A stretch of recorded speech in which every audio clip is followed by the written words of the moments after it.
यहाँ तो हर वनस्पति चमक रही है।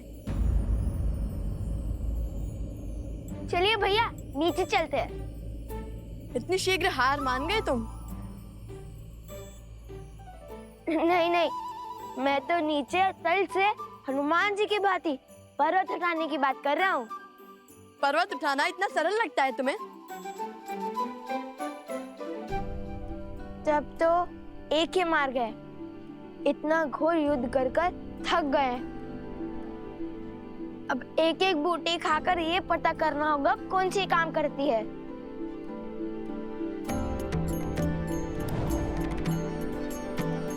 और यदि कोई भी बूटी विषैली निकली तो?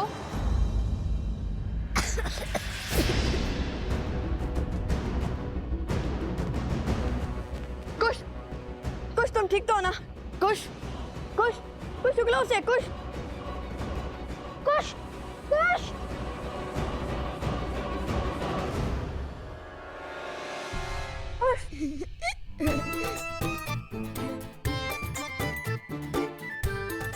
अब डर गए ना? मुझे तो कुछ नहीं हुआ। कभी तो गंभीर हो जाया करो कुश।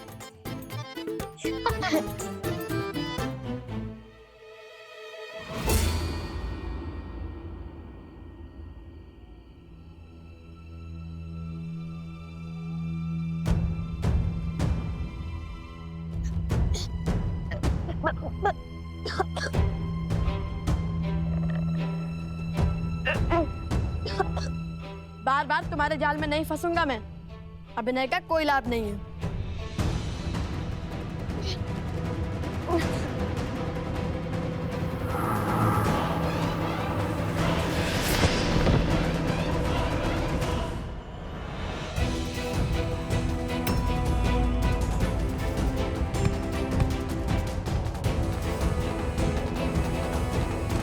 कुश, कुश, कुश, कुश, क्या हो गया तुम्हें? ये बूटी तो सच्ची में विषैली निकली। कुश उठो, कुश, कुश। फिर क्या?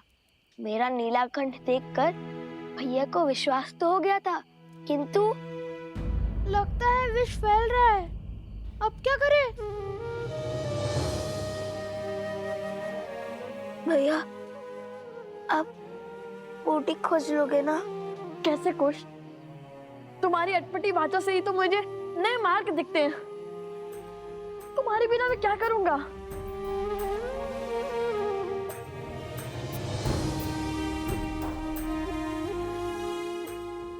ये बूटी विषैली है, ये तो पता चल गया ना। किंतु इनमें से वो बूटी कौन सी होगी जो आत्मा के मैल को मिटा सके? मैं तुम्हें कुछ नहीं होने दूंगा। मैं बूटी अवश्य खोजूंगा। सोम, तुम कुछ के साथ रहो, मैं बूटी लेकर आता हूँ।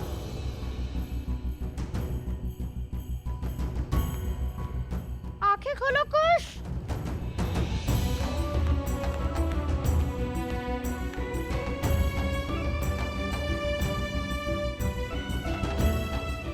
मलिनता को कौन मिटा सकता है? ऐसी क्या पवित्रता हो सकती है? अग्नि? नहीं नहीं नहीं, गंगा? किंतु वो तो यहाँ से कोसों दूर है। हे प्रभु, सहायता कीजिए हमारी।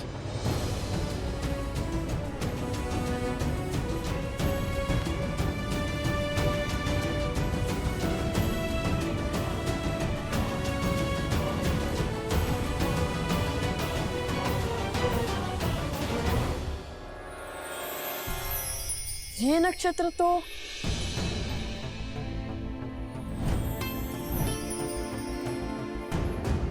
पुष्य नक्षत्र है, पवित्रता का चिन्ह। और पुष्य नक्षत्र के स्वामी तो स्वयं बृहस्पति देव हैं। हे बृहस्पति देव, सहायता कीजिए हमारी। ओम बृहस्पते नमः, ओम बृहस्पते नमः।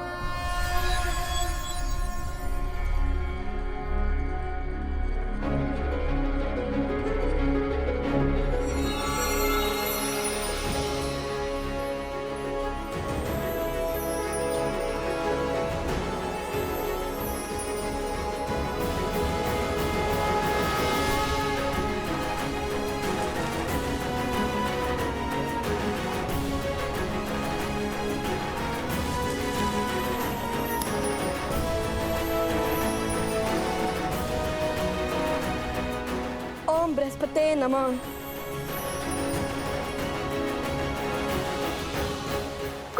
कुश। ओम बृहस्पतिये नमः। ओम बृहस्पतिये नमः।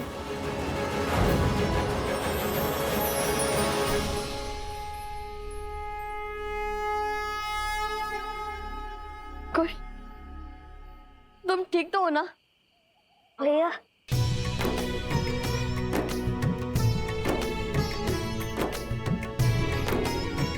कुश, मेरे भाई।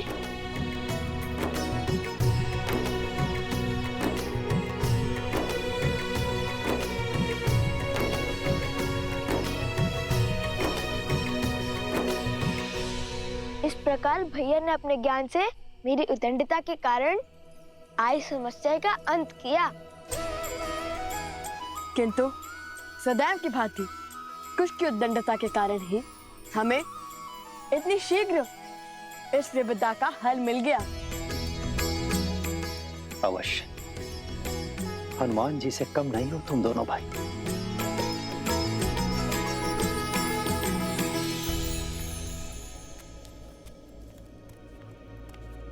पूरा वन घूमकर पुनः यहीं पर आ गया। मुझे कोई संकेत नहीं मिल रहा।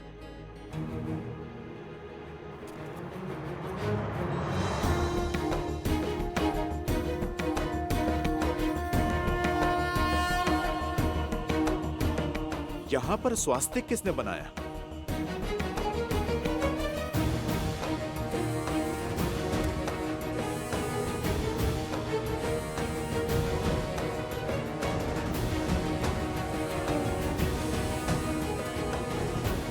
केवल इसी वृक्ष पर चिन्ह है। शीघ्र चलिए, मुझे आप सबको कुछ अलौकिक दिखाना है। अर्थात सीता माता मिल गई क्या तुम्हें? माता सीता तो नहीं, किंतु उन तक पहुंचने की सिद्धि अवश्य मिल गई। सोचिए भाभी श्री, सोचिए।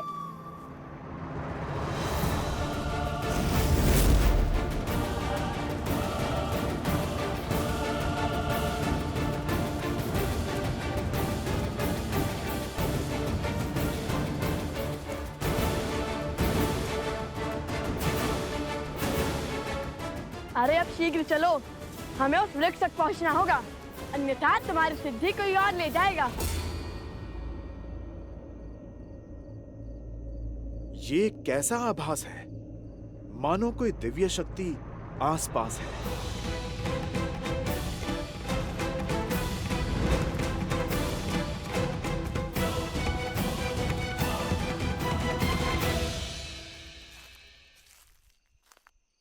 हनुमान जी!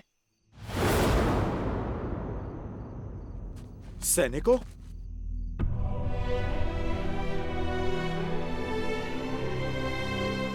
ये किसने किया?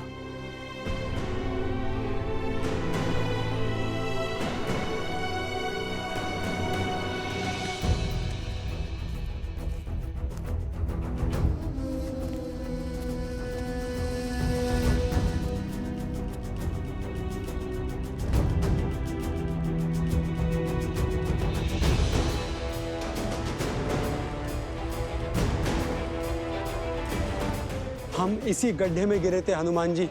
उन ऋषि कुमारों पर जब हम प्रहार करने गए तो उन्होंने हम पर ब्रह्मास्त्र छोड़ दिया। अश्व को पकड़ने वाले भी वो 2 ही थे और बाकी के सैनिक और राजनुज शत्रुघ्न यहाँ गिरे थे।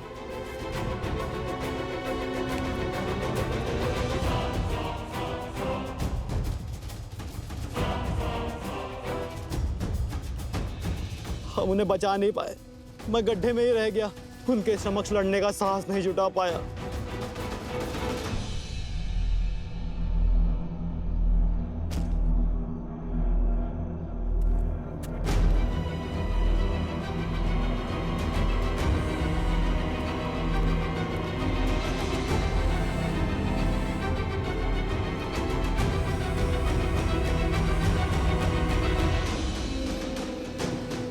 ये सब मूर्छित हुए हैं, इनके प्राण नहीं निकले हैं।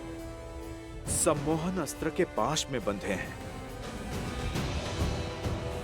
जो केवल देवताओं से ही मिल सकता है।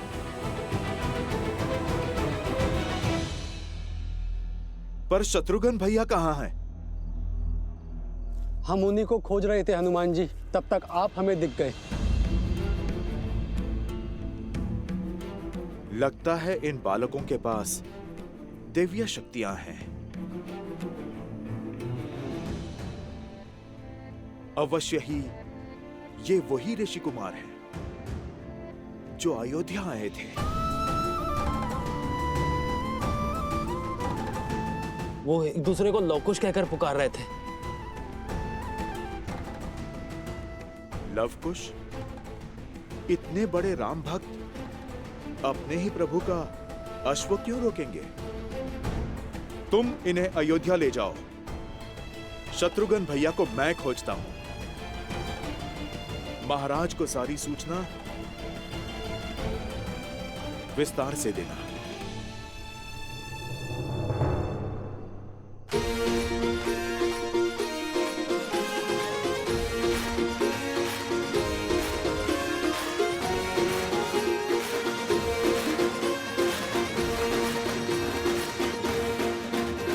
तो तुमने उसे पकड़ ही लिया? है ना अद्भुत? कहा था ना, लवकुश कुछ भी कर सकते हैं। सच्ची में तुमने उसे पकड़ लिया? अरे अवश्य। अब चलिए, हमें वो स्वर्ण कमल लेकर आश्रम भी पहुंचना है। कल सुबह पूजा है।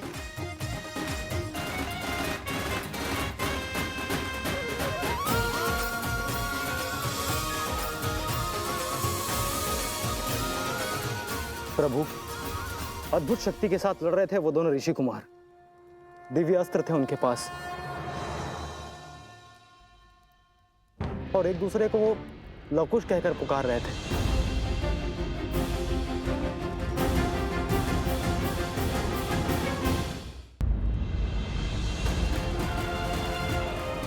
महाराज, ये तो वही दो ऋषि कुमार हैं जिनके गायन ने हम सभी को मंत्रमुग्ध कर दिया था।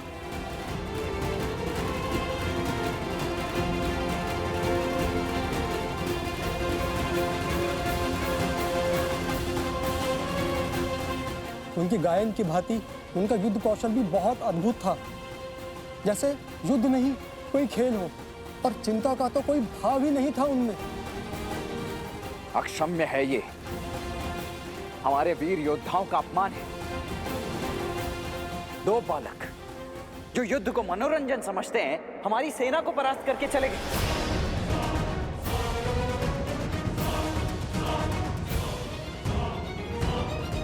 शत्रुघ्न, शत्रुघ्न कहाँ है?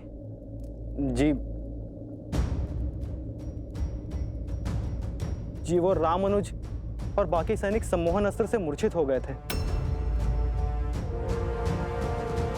और उसके पश्चात रामानुज शत्रुघ्न लुप्त हो गए। हनुमान जी उन्हें खोजने का प्रयास कर रहे हैं।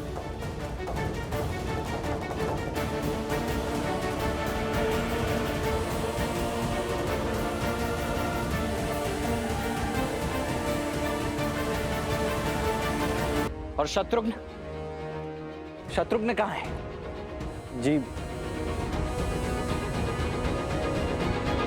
जी वो रामानुज और बाकी सैनिक सम्मोहन अस्त्र से मूर्छित हो गए थे, और उसके पश्चात रामानुज शत्रुघ्न लुप्त हो गए।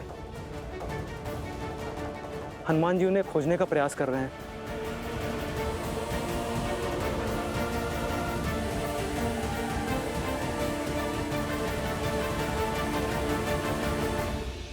यदि आज अयोध्या की सेना एक तुच्छ से युद्ध में इस भांति पराजित हो गई, तो कल को कोई भी राजा हमारे साम्राज्य को चुनौती देने खड़ा हो जाएगा। भैया, ये हमारी मर्यादा पर प्रश्न चिन्ह है। आप मुझे आज्ञा दीजिए भैया, मैं उन दोनों ऋषि कुमारों को आपके समक्ष लेकर आऊंगा। उनके बल और अभिमान को चूर चूर करके झुकाकर। शांत हो जाओ लक्ष्मण। शत्रु का सामना करने से पूर्व हमें उनके उद्देश्य को जानना होगा।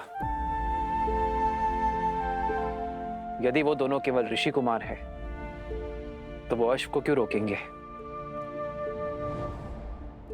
मुझे नहीं लगता लक्ष्मण कि उन्होंने अश्व को केवल क्रीड़ावश रोका होगा। शास्त्र और नीति कहते हैं कि हमें सेना भेजनी चाहिए। हाँ आचार्य, इसलिए लक्ष्मण अवश्य जाएगा, किंतु स्मरण रहे लक्ष्मण कि उन बालकों को कोई हानि नहीं होनी चाहिए। वो दोनों बालक हैं। बालकों को हानि पहुंचाकर अयोध्या की सेना केवल लज्जित ही होगी, इसमें कोई शौर्य नहीं है। जो आज्ञा भैया।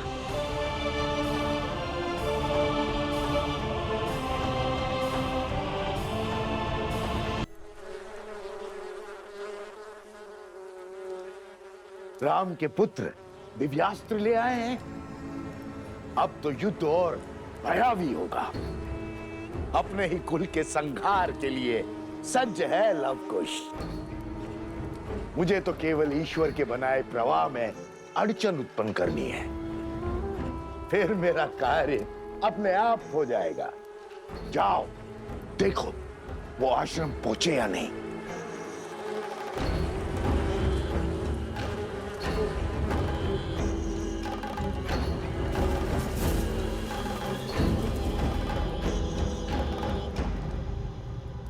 और उस शत्रुघ्न का क्या? वो भी तो लुप्त है। तुम क्या केवल मुझसे प्रश्न करने के लिए जन्मे हो? जाओ वन का कोना कोना छान मारो और ढूंढो उस शत्रुघ्न को। जाओ। जो आज्ञा महाराज।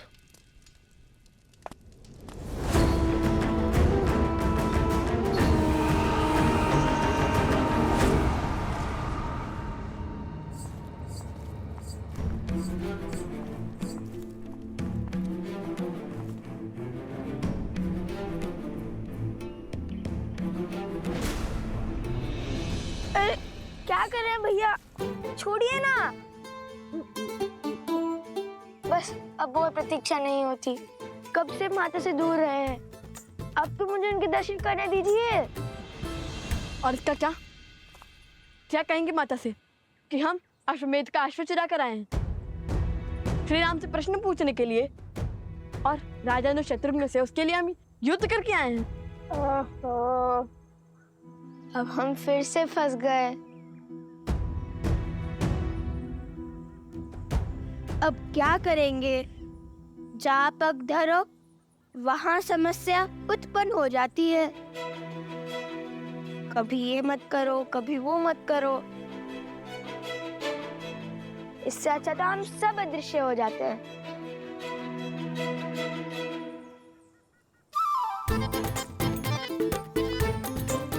ये क्या कर रहे हो कुश?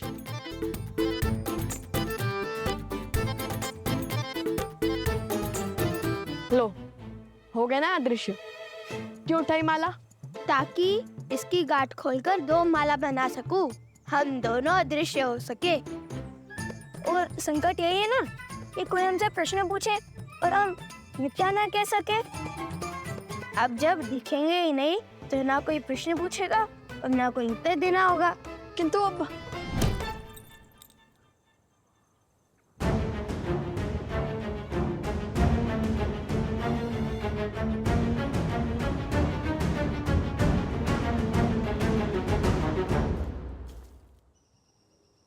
रुकिए, बस एक क्षण और। आप मुझे देख। अवश्य।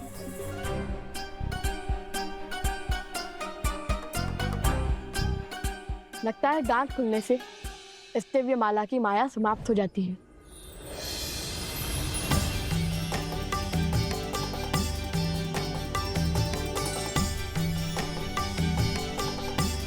अर्थात ये माला माता सीता और श्री राम के भांति है। दोनों सिरे जब एक दूसरे से जुड़ते हैं तभी संबंध और शक्ति आकार लेते हैं, अन्यथा नहीं।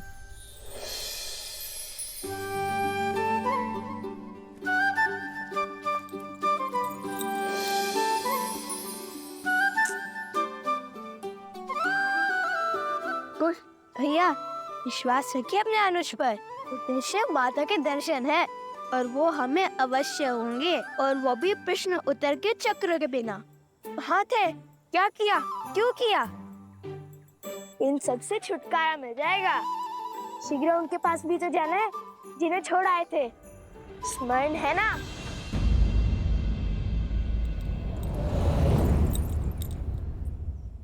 कदापि नहीं। जितनी इच्छा हमें माता से मिलने की है, उतनी ही तो माता को भी तो हमसे मिलने की होगी ना। क्या उन्हें दुखी करना चाहते हो तुम?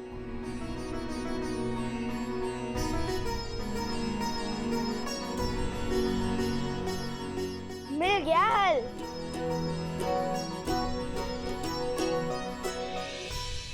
चलो, एक तो प्रत्यक्ष दिखा। पर कुछ कहाँ है?